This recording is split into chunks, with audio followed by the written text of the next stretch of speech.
We tested 47 Amazon Basics supplements in an independent lab, and what we found should make you think twice before clicking Add to Cart.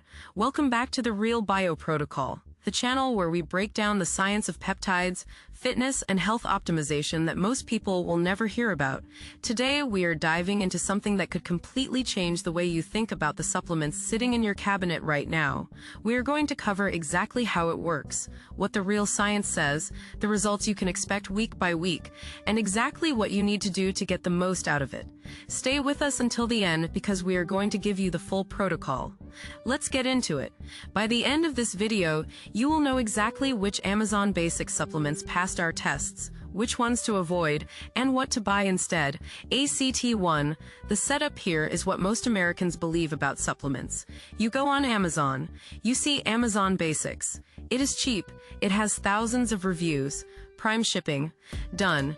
50% of American adults take at least one dietary supplement daily. That is over 170 million people. And a huge chunk of them are buying the cheapest option they can find. But here's what nobody tells you. The supplement industry in America operates under what is called DSHEA, the Dietary Supplement Health and Education Act of 1994. This law means supplements do not require FDA approval before hitting shelves. Companies are essentially on the honor system. Amazon Basics saw an opportunity. They already sell batteries and phone chargers. Why not vitamins? Same model, undercut the competition, dominate on price. But when your health is on the line, should price really be your primary concern? We wanted to find out what you are actually getting when you buy the cheapest supplements on the largest marketplace in America. ACT2. The science. We sent 47 Amazon Basics supplement products to an independent third-party laboratory. We tested for three things: label accuracy, heavy metal contamination, and bioavailability markers. Here's what the data showed. For label accuracy, the results were mixed. Their vitamin D3 contained 94% of the labeled dose within acceptable range. Their B complex hit 89%, also acceptable. However, their zinc supplement tested at only 71% of the labeled amount. Their magnesium came in at 68%. For context, the Council for Responsible Nutrition considers anything above 80% acceptable. Below that, and you are not getting what you paid for. On heavy metals, most products passed, but two products, the turmeric and one of the herbal blends, showed elevated lead levels, still within FDA limits, but higher than premium competitors. Here's the real issue: bioavailability.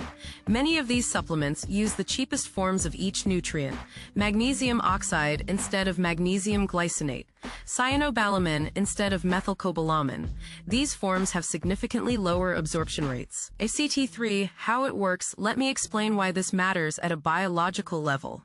When you swallow a supplement, it enters your digestive system.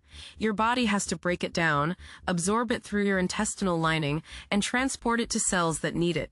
This process is called bioavailability.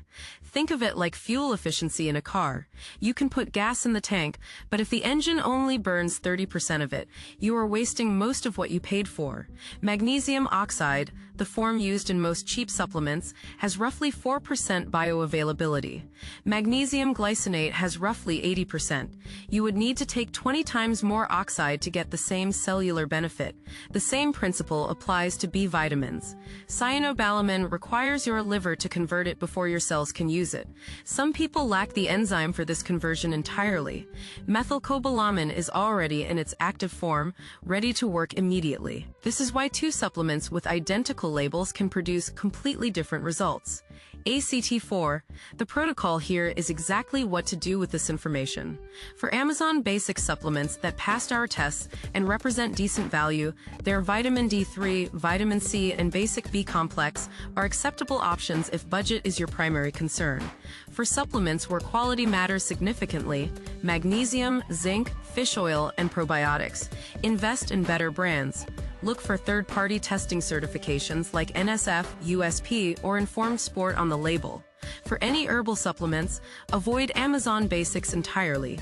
The risk-to-benefit ratio does not favor budget options here. If you want a simple rule, basic vitamins from Amazon Basics are fine. Anything involving minerals, omega-3s, or botanicals deserves a premium brand. ACT5, week by week, results when you switch from low bioavailability supplements to properly formulated ones. Here's what research suggests you can expect. Week 1 and 2, subtle improvements in energy and sleep quality as nutrient stores begin replenishing. Week 4, noticeable differences in recovery, mental clarity, and mood stability. Week 8, measurable improvements in blood work markers like vitamin D levels and inflammatory markers. Week 12, compounding benefits that affect everything from immune function to metabolic health. The difference between adequate nutrition and optimal nutrition shows up everywhere. You now have information that most supplement buyers never receive. Use it wisely. The science is out there and now you have it. That is why we are here. This is the Real Bio Protocol. If you enjoyed this upload, do not forget to like and subscribe. Subscribing is completely free. Share this with someone who needs it and tune in again for the next upload. See you then. If you enjoyed this upload, do not forget to like and subscribe. Subscribing is completely free. Share this with someone who needs to hear it. Tune in again for the next upload. This has been the Real Bio Protocol.